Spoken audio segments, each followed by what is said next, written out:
A lot of NBA players who were stars over the past decade now find themselves sitting in free agency, not on an NBA roster. But I'm here to change that. I put these players back into their primes, and I turned off salary cap to make sure that they'd find a spot on an NBA roster. After simulating a couple weeks into the season, almost everybody had found a new team. And one of the most notable players was Dwight Howard, who ended up going to the Miami Heat.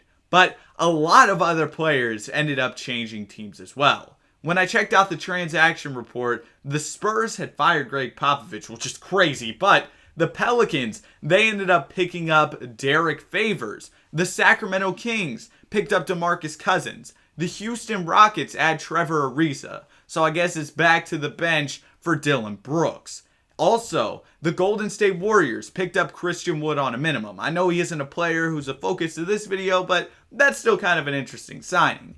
The Dallas Mavericks end up adding Lance Stevenson to run some six-man for them. The Philadelphia 76ers pick up TJ Warren to start at small forward. His bubble run was ridiculous. The Cleveland Cavaliers add Goran Dragic and Joe Johnson, so they'll probably be continuing their reign of terror in 2K. Darius Garland is coming off the bench now, though, which really makes no sense. The Knicks picked up Hassan Whiteside to run some five for them. The Charlotte Hornets end up adding Andre Iguodala, which moves Brandon Miller, their number 2 overall pick, to the bench. The Bucks pick up IT. Love this pickup, considering that the Bucks have such a great defense, which could make up for Isaiah Thomas's lack of size defensively. The Boston Celtics add Serge Ibaka, making themselves even more stacked. The Lakers, they add Kemba Walker. Now they have a big three of Bron, Kemba, and AD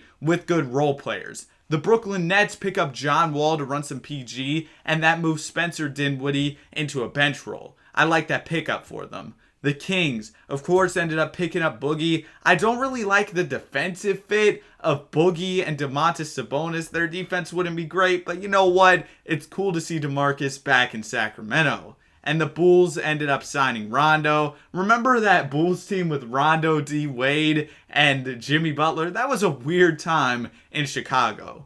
Anyways, Dwight Howard was named the Defensive Player of the Year at the end of season number 1. And we also saw one of our players make All-NBA, Blake Griffin. He signed with the Minnesota Timberwolves, and now their front court is even more packed because they have Rudy, they have Cat, and Blake Griffin. We also saw a lot of our players named to the all-defensive teams as well. Now, one thing I noticed with these players signing to new teams is that the Western Conference was really balanced. We only had one team over 50 wins, which was Phoenix. The Lakers were sitting at number 2.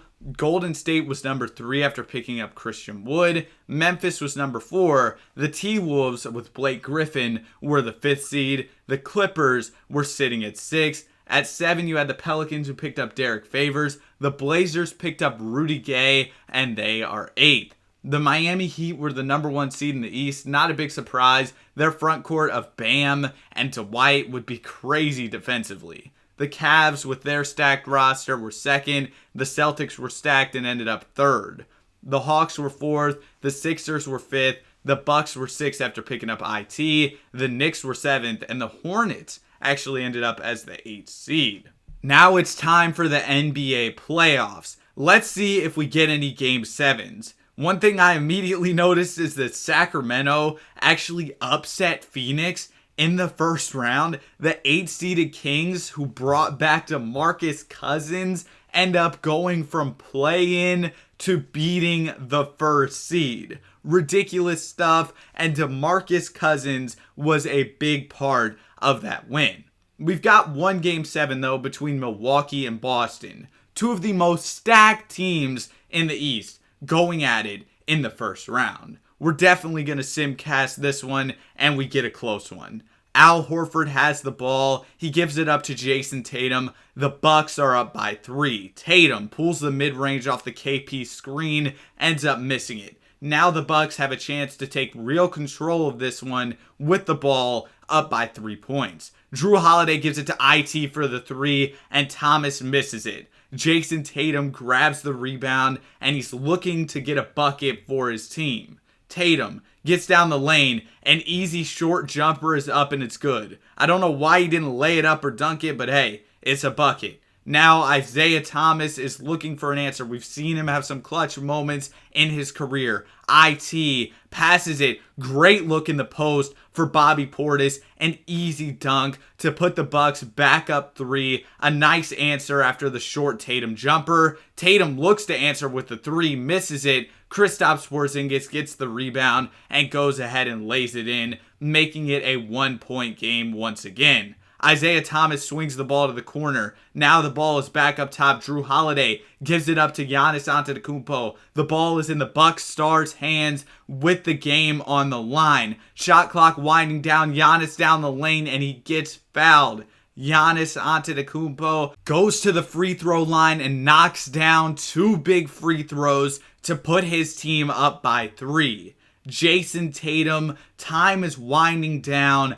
Does he have an answer here? Tatum trying to make something happen, create some space. A tough 3 is up and it's off. It looks like the Bucks might have this one up by 3, a little over 20 seconds left, and they go ahead and secure the win. The Milwaukee Bucks take down a powerhouse Boston Celtics team in round number 1. Isaiah Thomas with huge numbers in this first round series to take down his former team. Now in round number 2, we have a matchup between the Sacramento Kings and the Minnesota Timberwolves. The Timberwolves have a great front court, and so does Sacramento, so it'll be interesting to see how they match up. The Pels are facing the Warriors. New Orleans is coming off a first round series where they upset the 2-seeded Lakers. We've also got the Sixers and Heat out east. Can Dwight Howard and Bam Adebayo contain Joel Embiid? The Cavs are taking on the Bucks. The Bucks are going to have to take down another powerhouse Eastern Conference team if they want to make it to the conference finals. And it looks like it's going to be another rough series for the Bucks. They're going to have to earn it here in Game 7 against the Cleveland Cavaliers. Does Isaiah Thomas have something big to go ahead and finish off this series? It doesn't look like it. The Cleveland Cavaliers are going to get it done. Joe Johnson and Goran Dragic proved to be huge pickups as Cleveland is in the conference finals. Isaiah Thomas had a good game, so did Giannis, but it wasn't enough. The Cavs just had too much firepower. Next up, we've got the Sixers and the Cavs facing off in the conference finals. Can the Sixers make the NBA finals, or are the Cavs just too good with all of their depth? And also, we've got the T-Wolves and Pels facing off in the Western Conference. New Orleans goes up early. They're up 3-1 on Minnesota, and the Cavs make easy work of the Sixers. The Pelicans go ahead and take down the T-Wolves in 6, setting up a Cavs-Pelicans finals. It's weird because the Pelicans' only notable pickup was Derek Favors, and they're here. The Cavs took great advantage, adding Goran Dragic and Joe Johnson, and it looks like that's just going to be too much for New Orleans to overcome. The Cavs win a championship, and Evan Mobley surprisingly takes home the finals MVP. Goran Dragic and Joe Johnson were huge for Cleveland en route to an NBA championship for their team. Now it's time for free agency, and things could get crazy because remember, I turned salary cap off. Theoretically, that would mean teams would just sign whoever they wanted, but by day 12 of free agency, some players still hadn't signed with teams. That's just because this game sucks. I don't really know what to do about it. But we did see some crazy moves. The Sixers picked up Kawhi and Bron.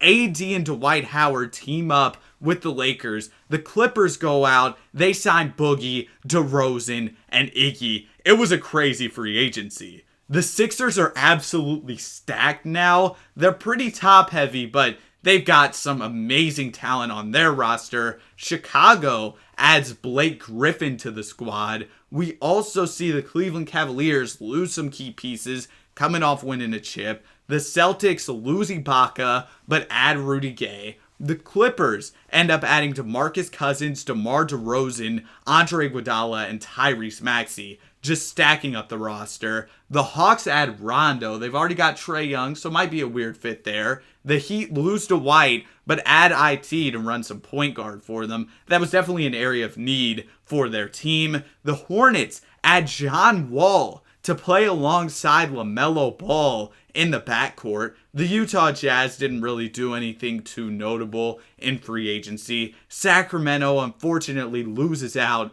on DeMarcus Cousins. The New York Knicks didn't really do too much in free agency. The Lakers were super active, adding Harden and Dwight. They did lose out on Bron, but they made some nice additions. The Mavs add Kemba Walker to their squad. The defense is going to be abysmal. The Nets add Hassan Whiteside. The Denver Nuggets didn't really do anything too crazy in free agency. Same thing for the Pacers and the Pelicans. They lost Derek Favors. Pistons didn't do anything too crazy in free agency. Raptors end up picking up Paul George. Pretty big pickup for them. Rockets didn't do too much. Spurs didn't do too much. Suns didn't do too much, surprisingly. You'd think their super team would want to pick up some more All-Stars. The Oklahoma City Thunder pick up Lonzo Ball and Nicholas Claxton. The Minnesota Timberwolves add TJ Warren. The Golden State Warriors didn't make any notable pickups. Neither did the Wizards. So free agency was pretty crazy. Some players are still sitting in the free agency pool, but by the end of the season,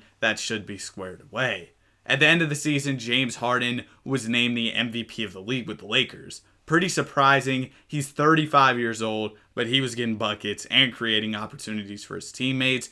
Xavier Booker had a huge rookie year for the Wizards. Trae Young comes off the bench behind Rondo, wins Sixth Man of the Year. Wemby wins DPOY and Most Improved. Blake Griffin is All-NBA first team this season in Chicago. He's been hooping in this video. Isaiah Thomas makes All-NBA second team. The rookie Xavier Booker makes All-NBA second team as well, which is absolutely crazy. Also, real quick, if you're still watching this far into the video, I'd really appreciate if you considered subscribing. We're getting really close to 12,000 subscribers. I mean, you don't have to, but it's up to you, but I'm just trying to hit 12K, so I'd really appreciate if you all would help with that. Anyways, let's get into this year's playoffs. The number 1 seed in the West is the Lakers. Number 2 is the Oklahoma City Thunder. Number 3 is the Grizzlies, who ended up picking up Drew Holiday. He was sitting in free agency at the start of the season. The Rockets are number 4. Then out east, you have the Atlanta Hawks as the number 1 seed.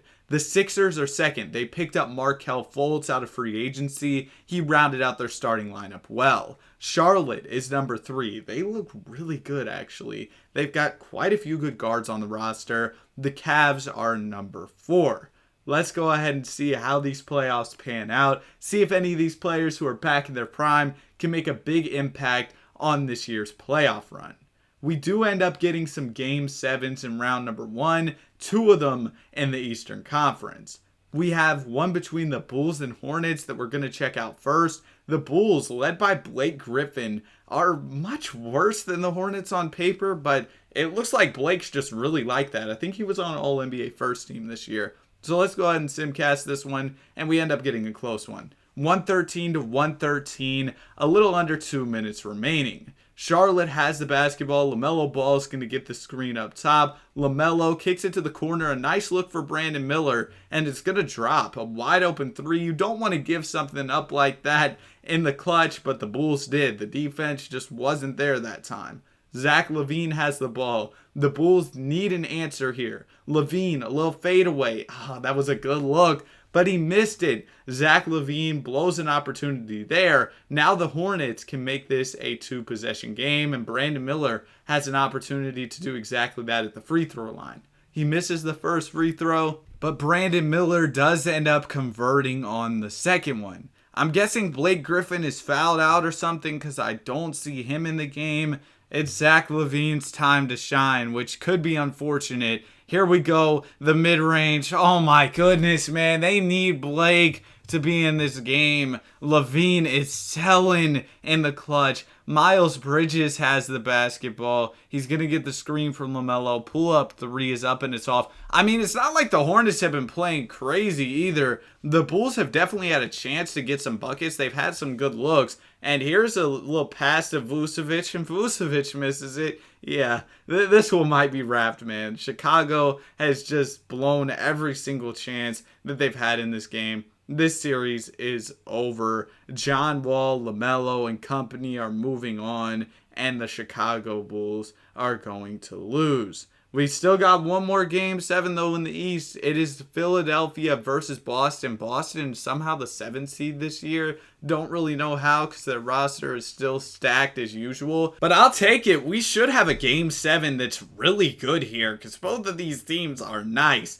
And we end up getting a close one. Boston is up by 4 points. Jason Tatum has the ball. Tatum gets the screen, gets down the lane, a wide open KP in the corner, and KP misses it. So the Philadelphia 76ers have a real opportunity here, down by 4 points. LeBron James has the ball. LeBron gets it down to Embiid, and he misses the layup over Kristaps Porzingis. Now the Boston Celtics can go up 6. Jason Tatum misses the awkward little floater there. And LeBron James is moving in transition. LeBron, can somebody get LeBron a screen or something? There you go. Markelle is going to set it up for Bron. That screen did not do anything. Bron's going to give it to Embiid, who has a mismatch. Why would you shoot a post hook from like 15 feet? You have a guard on you. Why would you post hook Embiid? What are you doing? And now the Celtics get a good look from 3. Luckily, the Sixers get the board. Embiid is selling, man.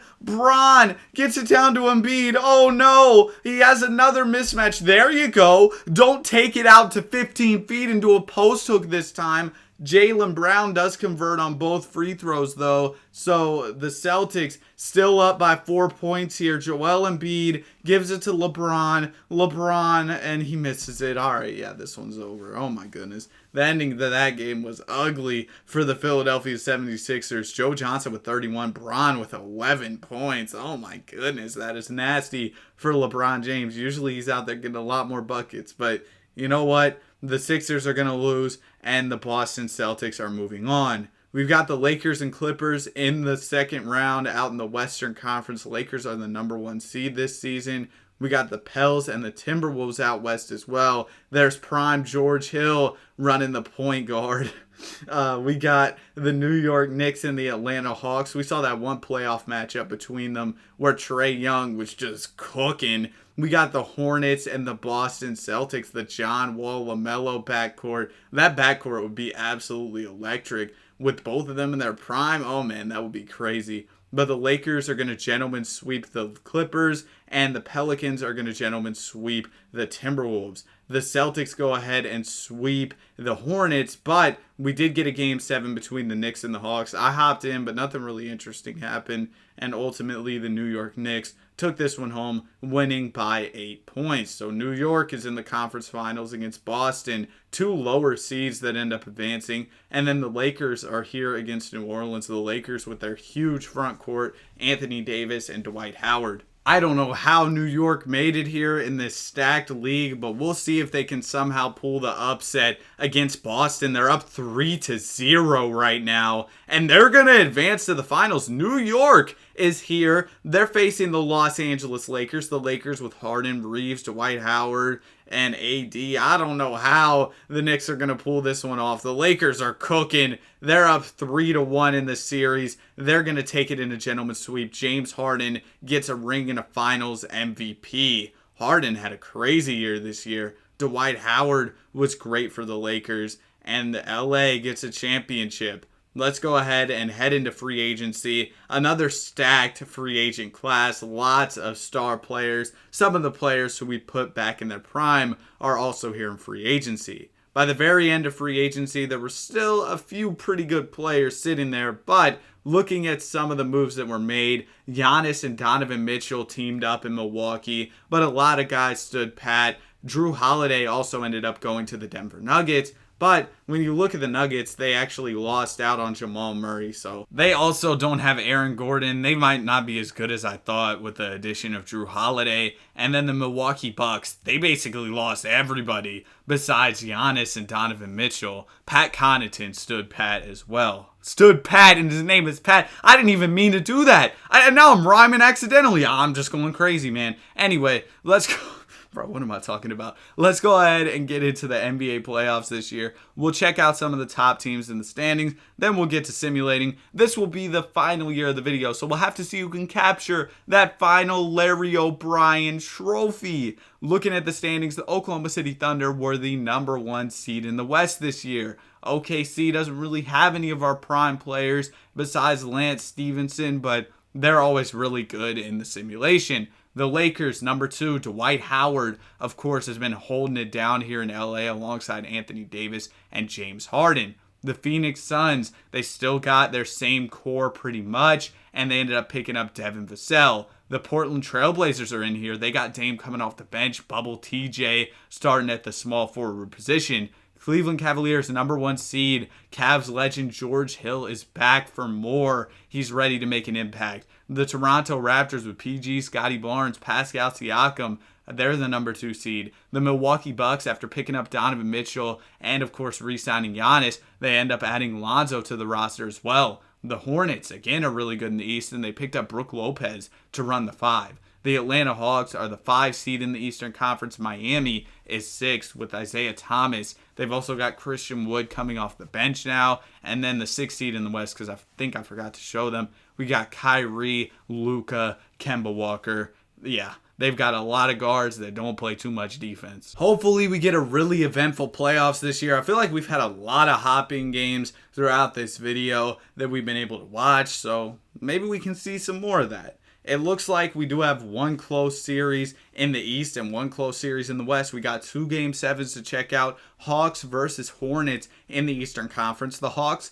they're not nearly as good as the Hornets, but they're a 2K cheat code team, so they definitely have a chance in this game, and it looks like they're going to take it, winning by 17 points. John Wall with a valiant effort. LaMelo with only 18 points. DeJounte Murray dropped 30 in this one, and Rondo with only 4 and 9, also 5 turnovers, but the Hawks are still able to get out of there. Then we've got the Rockets and the Portland Trailblazers. Portland with Damian Lillard coming off the bench, looking to make a playoff run, try to get Dame that NBA championship. And in Game 7 here, the Houston Rockets are going to take it home. Houston with a big win. They won by 18 points in this one. And for the Blazers, it was Shaedon Sharpe as their leading scorer, but Jalen Green's 38 was just way too much. Round number 2, 2 young teams, Houston versus the Oklahoma City Thunder. We've also got the 2 Texas teams facing off, or 2 of the Texas teams, the San Antonio Spurs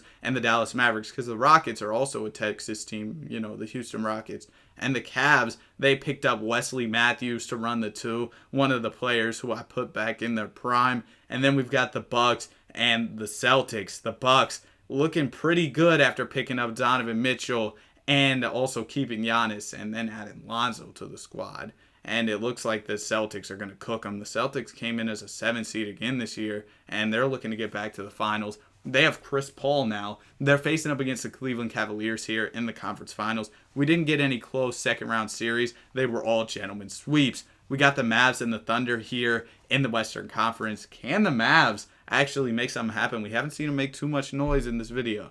It looks like Boston is going to make it back to the finals. They go ahead and sweep the Cavs. The OKC and Dallas series is much more competitive, though. We've got a Game 7 here. It's 104-108. OKC has the ball, looking to chip away at this small Dallas lead, and Shea does exactly that with a nice two-handed slam. Now the Mavs are only up by 2 points. Ideally for them, they would go out and get a bucket. Kyrie Irving has the ball in his hands. I see Luka over there in the corner. Kyrie looking to make a play. He's going to swing the ball to Stewart. Stewart, the layup. He misses it, but he gets his own rebound. And now the Mavs are up by 4. That was a big play there. You always got to follow your shot, and that's exactly why. Shai Gilgeous-Alexander going to give it to Lu Dort. Back to Shai. SGA looking to make a clutch shot. We've seen him make a lot of those in his career. He misses, though. OKC able to secure the rebound and a second chance at it. Shai gets a nice look from 3, but it's off. SGA can't convert on 2 clutch attempts, and that is going to do it. The Dallas Mavericks are moving on to the NBA Finals to face the Boston Celtics, who have had stacked rosters throughout the entirety of this video. Can a Mavs team that's on paper significantly worse take down this Boston team. We're going to have to see. Maybe it can be the Kemba revenge series where he takes down the Celtics. It's a 1-1 series. Celtics are going to take a 2-1 lead. They're up 3-1. The Mavs are going to take another game, but the Celtics get it done in 6. I hope you enjoyed the video. If you did, be sure to like and subscribe. Also, if you got Twitter, go follow my Twitter. It's linked in the description. Have a great day. See you on the next one. Peace.